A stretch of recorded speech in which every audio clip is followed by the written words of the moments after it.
ಜೋಯಿಡಾ ತಾಲೂಕಿನ ರಾಮನಗರ ಬಸ್ ನಿಲ್ದಾಣದ ಸಾರ್ವಜನಿಕ ಶೌಚಾಲಯದ ಸಮಸ್ಯೆ ಬಗ್ಗೆ ಪರಿಶೀಲನೆ ನಡೆಸಿದ ಸಾರಿಗೆ ಘಟಕದ ವಿಭಾಗೀಯ ನಿಯಂತ್ರಣಾಧಿಕಾರಿ ಕಿರಣ್ ಕುಮಾರ್, ಕಳೆದ ಹಲವು ಸಮಯಗಳಿಂದ ಜೋಯಿಡಾ ತಾಲೂಕಿನ ರಾಮನಗರ ಬಸ್ ನಿಲ್ದಾಣದಲ್ಲಿರುವ ಸಾರ್ವಜನಿಕ ಶೌಚಾಲಯದ ಡ್ರೈನೇಜ್ ಮತ್ತು ನೀರಿನ ಸಮಸ್ಯೆಯಿಂದಾಗಿ ಸಾರ್ವಜನಿಕರಿಗೆ ತೀವ್ರ ತೊಂದರೆಯಾಗಿರುವುದರ ಬಗ್ಗೆ ಪರಿಶೀಲನೆ ನಡೆಸಿ ಸಮಸ್ಯೆ ಬಗೆಹರಿಸುವ ನಿಟ್ಟಿನಲ್ಲಿ ಸಾರಿಗೆ ಘಟಕದ ಧಾರವಾಡದ ವಿಭಾಗೀಯ ನಿಯಂತ್ರಣಾಧಿಕಾರಿ ಕಿರಣ್ ಕುಮಾರ್ ಅವರು ಇಂದು ಗುರುವಾರ ಮಧ್ಯಾಹ್ನ 3 ಗಂಟೆ ಸುಮಾರಿಗೆ ರಾಮನಗರ ಬಸ್ ನಿಲ್ದಾಣಕ್ಕೆ ಭೇಟಿ ನೀಡಿದರು. ಸಾರ್ವಜನಿಕ ಶೌಚಾಲಯದ ಡ್ರೈನೇಜ್ ಮತ್ತು ನೀರಿನ ಸಮಸ್ಯೆಯ ಬಗ್ಗೆ ಸಾರಿಗೆ ಇಲಾಖೆಯ ಸ್ಥಳೀಯ ಅಧಿಕಾರಿಗಳಿಂದ ಮಾಹಿತಿಯನ್ನು ಪಡೆದುಕೊಂಡು ಸ್ಥಳ ಪರಿಶೀಲನೆಯನ್ನು ನಡೆಸಿದರು. ಈ ಸಂದರ್ಭದಲ್ಲಿ ರಾಮನಗರ ಗ್ರಾಮ ಪಂಚಾಯಿತಿ ಅಧ್ಯಕ್ಷ ಶಿವಾಜಿ ಗೋಸಾವಿ ಹಾಗೂ ಗ್ರಾಮ ಪಂಚಾಯತ್ ಅಭಿವೃದ್ಧಿ ಅಧಿಕಾರಿ ಅಂಬರೀಶ್ ಅವರ ಜೊತೆ ಚರ್ಚೆ ನಡೆಸಿ ಸಮಸ್ಯೆ ಬಗೆಹರಿಸಲು ಗ್ರಾಮ ಪಂಚಾಯತ್ನಿಂದ ಸಹಕಾರ ನೀಡುವಂತೆ ವಿನಂತಿಸಿದರು. ಈ ಸಂದರ್ಭದಲ್ಲಿ ರಾಮನಗರ PSI ಮಹಂತೇಶ್ ನಾಯ್ಕ್, ಸ್ಥಳೀಯ ಗ್ರಾಮ ಪಂಚಾಯತ್ ಸದಸ್ಯರು ಮತ್ತು ಸಾರಿಗೆ ಘಟಕದ ಅಧಿಕಾರಿಗಳು ಹಾಗೂ ಸಿಬ್ಬಂದಿಗಳು ಮತ್ತು ಸ್ಥಳೀಯ ಸಾರ್ವಜನಿಕರು ಉಪಸ್ಥಿತರಿದ್ದರು. ಜನ ಇರ್ತೈತಲ್ಲ ಅದೆಲ್ಲ ಹೋಗಿ ಕೆಳಗೆ ಸೆಟ್ಲ್ ಆಗುತ್ತೆ. ಓನ್ಲಿ ಮೇಲ್ಗಡೆ ನೀರು ಇರ್ತದೆ, ಅದು ಕೆಳಗೆಲ್ಲ ಸೆಟ್ಲ್ ಆಗುತ್ತೆ. ಅದೆಲ್ಲ ಹೋಗಿ ಡಿಕಂಪೋಸ್ ಆಗ್ತದೆ, ಡಿಕಂಪೋಸ್ ಗ್ಯಾಸ್ ಇರ್ತದೆ. ಇಳಿತಾ ಮೇಲೆ ಓವರ್ಫ್ಲೋ ನೀರು ಏನಿರ್ತದೆ ಅದು ಮಾತ್ರ ಹರಿದು ಹೋಗ್ತದೆ ಅಷ್ಟೇ, ಎಕ್ಸಸ್ ನೀರು. ಇದು ಸಿಸ್ಟಮು. ನೀವು ಏನು 10 ಸೆಂಟಿಮೀಟರ್ ಮಾಡಿದ್ರು ನೀರು ಹೋಗಲೇಬೇಕು, ಎಲ್ಲಾದರೂ ಹೋಗಲೇಬೇಕು. ಈಗ ಮನೆಯಲ್ಲಿ ಎಲ್ಲೇ ಮಾಡಿದ್ರು ಈಗ ಏನು ಸಿಕ್ಕರು ಇರ್ತಾವಲ್ಲ, ಎಲ್ಲೇ ಮಾಡಿದ್ರು ಇದೇ ಸಿಸ್ಟಮ್ ಇರೋದು.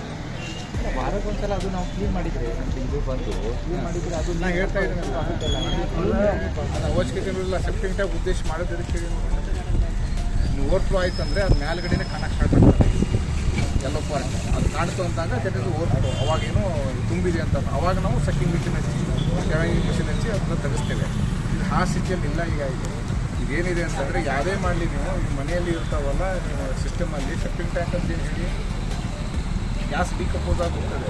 ಗ್ಯಾಸ್ ಹೋಗ್ತಾ ಇರುತ್ತೆ, ಪೈಪ್ ಇರುತ್ತೆ, ಅಲ್ಲಿ ಹೋಗ್ತಾ ಇರುತ್ತೆ. ಕೆಳಗಡೆ ಅದು ಅಲ್ಲೇ ಹೋಗಿ ಡ್ರೈ ಆಗಿ ಅಲ್ಲೇ ಅದು ಉಳಿತು. ಲಾಸ್ಟ್ 5 ವರ್ಷ 10 ವರ್ಷ ಆದಮೇಲೆ ಅದು ಕಾಣ್ತದೆ.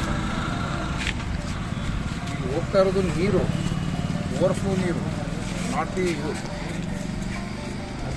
ಈಗ ಇನ್ನೂ 2 ಸೆಪ್ಟಿಕ್ ಕಳಿಸಿದ್ರು ಅದೇ ಸೇಮ್ ಸಿಸ್ಟಮೇ. ನೀರು ಹರಿದು ಹೋಗೋದೇ ನೀರು कनेक्शन मत लिए ಸೇಫ್ಟಿ ಟ್ಯಾಂಕ್ सिंक होता ना गया पानी हिंगोदिल्ला गट्टी पार्ट मतलब लिखते यहाँ पे ना वो ऑलरेडी एक बार बनाया था, तुमको मालूम है ना, तुम अध्यक्ष रहे तो हमको बनाया था। सिंक होता ना अंदर बहुत बोला था, 1 महीना 1.5 महीना, उसके बाद में नीचे आता था, तो ऊपर आता था। ಬಸ್ ಅದಕ್ಕೆ ಸೊಲ್ಯೂಷನ್ ಏನು ಮಾಡ್ತಾ ಇದೆ? ಸೊಲ್ಯೂಷನ್ ಏನು ಮಾಡೋದು ಇದೆ ಅದಕ್ಕೆ? ಇದು ಮಾಡಲಿಕ್ಕೆ ಸೊಲ್ಯೂಷನ್ ಏನಿದೆ ಸರ್? ಇದು ಹೋಗ್ಲಿಕ್ಕೆ ಸರ್, ನೀರು ಹೋಗ್ಲಿಕ್ಕೆ ಸಮಸ್ಯೆ ಏನು ಸರ್? ಸೊಲ್ಯೂಷನ್ ಅಂದ್ರೆ ಏನು? ಈಗ ಸೊಲ್ಯೂಷನ್ ಅದೇ ಮತ್ತೆ ನೀರು ಹರಿದು ಹೋಗ್ಬೇಕಲ್ವ. ಓವರ್ಫ್ಲೋ ನೀರು, it's not contaminated water, overflow water. Okay, ಹಾಂ. ಅದು ಹೋಗ್ಲಿಕ್ಕೆ ಇದೆ ಸರ್, ದಾರಿ ಇದೆ ಇಲ್ಲಿಂದ? ಹೆಂಗ್ ಮಾಡ್ಬೇಕು ಹೇಳಿ? ಆಯ್ತಾ? ನೆಕ್ಸ್ಟ್ ಓವರ್ಫ್ಲೋ ಆದ ನೀರು ಹೆಂಗೆ ನೀರು ಬಳಕೆ ಇರ್ತಾವಲ್ಲ, ಅದು ಡೆನ್ಸಿಟಿ ಜಾಸ್ತಿ ಇತ್ತು, ಒಳಗಡೆ ಹೋಗುತ್ತೆ, ಡಿಕಂಪೋಸ್ ಆಗುತ್ತೆ, ಡಿಕಂಪೋಸ್ ಜಾಸ್ತಿ ಹೋಗುತ್ತೆ. ನೀರು ಮಾತ್ರ ಹೊರಗೆ ಹೋಗ್ತಾ ಇರೋದು. ಇದು ಅಲ್ಲ, ಅದು ಬರೋದಿಲ್ಲ, ಮಲ ಬರೋದಿಲ್ಲ, ಡೈರೆಕ್ಟ್ಲಿ ಬರೋದಿಲ್ಲ. ಇದು ಡಿಕಂಪೋಸ್ ಆಗಿ ಗ್ಯಾಸಸ್ ಕಾರ್ಬನ್ ಎಲ್ಲ ಹೋಗುತ್ತೆ. ಅದೇನು ರೆಸಿಡ್ಯೂ ಉಳಿತದ ಅದು ಮಾತ್ರ ಕೆಳಗೆ ಸೆಪ್ಟಿಕ್ ಟ್ಯಾಂಕಲ್ಲಿ ಅಲ್ಲಿ 3 ಚೇಂಬರ್ ಇರ್ತಾವೆ. ಹೈಟ್ ಸಾಯಿಲ್ ಅಂತ ಹೇಳಿ ಈಗ ಲಾಸ್ಟ್ ಟೈಮ್ ನಾವು ಮೆಂಬರ್ ಪ್ರಣವ್ ನಾವು ಇಲ್ಲಿ ಬಂದು ಎಲ್ಲ ಸರ್ವೆ ಮಾಡಿ ಅದೇ ಹೇಳಿದ್ವಿ ನಾವು. ಹೀಗಾಗಿ ಮೇಲಿನ ನೀರಿದ್ದು ನೀವು बिडಬೋದು ಅಂತ ಹೇಳಿದ್ರು. ಈಗ ಬೇಕು समस्या गावात होऊ नये 100%. आमच्याकडे काय आहे ना, गावात वाईट करून आम्ही यांच्यासाठी हे करचे आमका काय ते पाणी आमची लोक पितात, यूज करतात. रामनगरात पाण्याची समस्या काय विषय 100% बरोबर. ते काय वेळ काहीतरी काढूच आहे की आता उद्या आता त्यांच्याने इकडच्या येऊन गेल्यानंतर उद्या परत आमच्याकडे कोणी येऊन बघिणार, परत ती वास असा म्हणून परत पंचायती जाऊन येतात लोकांची. ते होऊ नये. त्याला लावून काहीतरी एक आम्ही सगळ्यांनी मिळून एक वे काढून एक आम्ही डिसिजन देऊया की अशा पद्धतीने केलं, अशा होतं ते तुम्ही सगळं करून त्यांच्यावरच्या आमच्या सेफ्टीसाठी काय असेल ते आम्ही बघूया. त्याच्यानंतर पुढचे डिसिजन घेऊ.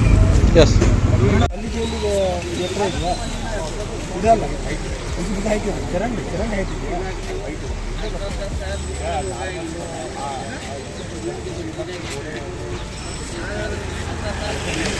ಅದಕ್ಕೋಸ್ಕರ